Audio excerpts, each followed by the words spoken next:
साहब, आप मुजफ्फरनगर पहुंचे हैं, किस तरह का रहेगा? आज संविधान मानस्तव दिवस के उपलक्ष्य में हमारा कार्यक्रम था।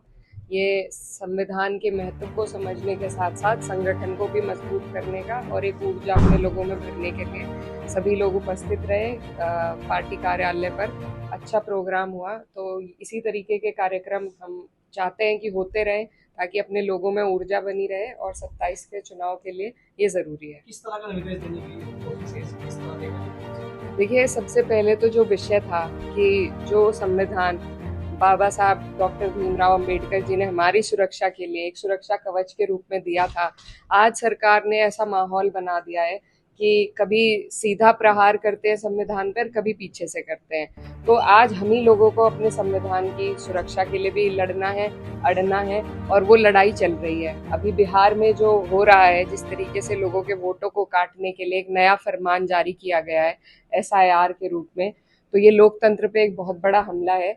ऐसे ग्रामीण क्षेत्र के लोग हैं, जो जो कागज उसमें मांगे गए हैं, हमारे इलाके में कह लीजिए या पूरे ही देश के ग्रामीण क्षेत्र से जितने लोग आते हैं, कोई भी वो कागज नहीं दे पाएगा। उनके खुद के एक मंत्री ने कहा कि बिहार के ही मंत्री ने कि मैं भी कागज अपने ढूंढ नहीं पाया। तो जो लोग सत्ता के सिस्टम में मौजूद हैं, जब उनका ये हाल है, तो एक आम व्यक्ति, एक आम गरीब नागरिक जो पंक्ति के आखिर में खड़ा है, वो कैसे अपने कागज ढूंढ कर देगा? तो उसका सिर्फ वोट छीना जा रहा है। एक विशेष समुदाय को जरूर इसमें टारगेट किया जाएगा, और सिर्फ 1-1.5 महीने का टाइम है चुनाव में, 2 महीने का टाइम है, और इतने कम वक्त में जितने लोगों का नाम सूची में नहीं आएगा, उनके साथ बिल्कुल ये न्याय नहीं है।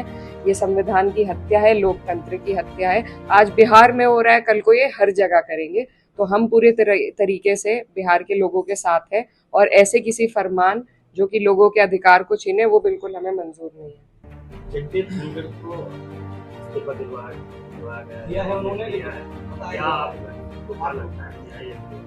देखिए, उपराष्ट्रपति जी का दूसरे नंबर का प्रोटोकॉल पूरे देश में होता है, और उनके कई अधिकार हैं, क्योंकि वो राज्यसभा की सदन के भी चेयरपर्सन होते हैं, तो उनके कई अधिकार हैं। ऐसा व्यक्ति जो रीढ़ की हड्डी से मजबूत हो और अपने स्वयं निर्णय लेने का क्षमता रखता हो, ऐसे लोग इस सरकार को बिल्कुल पसंद नहीं है।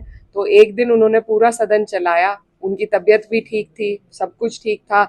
ऐसी क्या मजबूरी सरकार ने उन पर बनाई, क्या दबाव बनाया कि वो बेचारे रातों रात इस्तीफा देने पर मजबूर हुए? ये विषय है हम सब के लिए सोचने का, क्योंकि ये जो सरकार है, ये सिर्फ नाच बाद में भेजती है, पहले अपनी फोटो भेजती है। तो वही यहाँ पर हुआ कि जो नोटिस जस्टिस यशवंत वर्मा की इम्पीचमेंट का था, वो विपक्ष के सांसदों ने दिया, जिसको धनखड़ जी ने एक्सेप्ट किया। उसी की नाराजगी है, क्योंकि सरकार को क्रेडिट चाहिए, सारी लड़ाई क्रेडिट की है। योजनाओं पे कम पैसे लगते हैं, एडवर्टिजमेंट पे ज्यादा लगते हैं। यहाँ उनके हाथ से ये मौका निकल जाता, तो उन्होंने धनखड़ जी को मजबूर किया कि वो इस्तीफा दे। वो एक किसान के बेटे हैं, और पढ़े लिखे, कई पदों पर रहकर देश की सेवा करने वाले, और ऐसे व्यक्ति को इस तरीके से अपमानित किया गया, तो किसान के बेटे का ये अपमान हमें बर्दाश्त नहीं है। आपका भी अपमान किया गया है सहारनपुर में, आपने भी शिकायत दर्ज की है, किस तरह की कार्रवाई हुई है और आप किस तरह की कार्रवाई चाहते हैं? देखिए, हमने सब जगह लिखित में दिया है, वो सिस्टम के अधिकारी हैं, और हम सिस्टम के जरिए ही उनसे इस लड़ाई को लड़ने का काम करेंगे। जिस तरीके से उन्होंने न सिर्फ मेरे साथ एक और महिला जनप्रतिनिधि थी, और ये सिर्फ मेरी अकेले की लड़ाई नहीं है।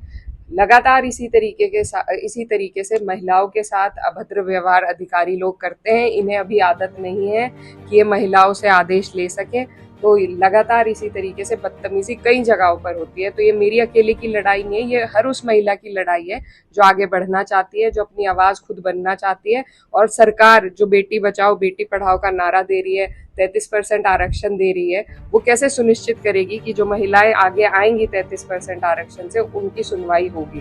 तो ये उन सब महिलाओं की लड़ाई है, और सब मेरे साथ हैं इस लड़ाई में। मेरे क्षेत्र के सभी लोगों ने अपना समर्थन दिया, मैं उनकी आभारी हूँ। देखिए, सरकारें अब इतनी इनसिक्योर हो चुकी हैं कि वो किसी अपने भी पार्टी के नेता की चलने नहीं देना चाहते हैं। सिर्फ CMO पीएमओ, सिर्फ इन 2 दफ्तरों से सरकारें चलती हैं। बाकी लोग सिर्फ कठपुतलियों का काम करते हैं। तो सिर्फ अधिकारी एक दफ्तर में रिपोर्ट करके वहीं से आदेश लेकर सिर्फ उतना काम करते हैं। पहले की तरह जो सम्मान जनप्रतिनिधियों का था आज के टाइम में बिल्कुल नहीं है। मैंने आवाज उठाई है, लेकिन ये दर्द सत्ता वालों का भी है। एक महिला मंत्री धरने पर बैठी रही 6 महीने, कोतवाल 6 घंटे तक कोतवाल पर कार्रवाई। सरकार की मौजूदा मंत्री, मैं फिर से कहूंगी कि लगातार इसी तरीके से न सिर्फ महिलाएं बल्कि यहीं से पुरकाजी से जो मंत्री हैं हमारे अनिल जी, उनके साथ भी जो व्यवहार हुआ वो भी सबके सामने है। तो इनके अफसरशाही हावी है, खासकर उत्तर प्रदेश में किसी जनप्रतिनिधि की कहीं कोई सुनवाई नहीं है और ये लोकतंत्र के लिए खतरा है। आपने सपा कार्यालय पर कहा कि एक विधायक जहाँ समाजवादी पार्टी के, एक भाजपा के और 4 समाजवादी पार्टी के समर्थन से। बिल्कुल, देखिए जब विधायक लड़े थे और जीते थे तब समाजवादी पार्टी लोकदल का गठबंधन था और मजबूती से हमने सफाया किया था शामली जिले में से भी, और यहाँ पर भी सिर्फ एक सीट पर सीमित कर दिया गया था भारतीय जनता पार्टी को। अब हालात बदल गए हैं, लोकदल हमारे साथ नहीं है, लेकिन हमारे कार्यकर्ताओं का जो समर्पण है उसी के आधार पर यहाँ सारी सीटें जीती हुई हैं।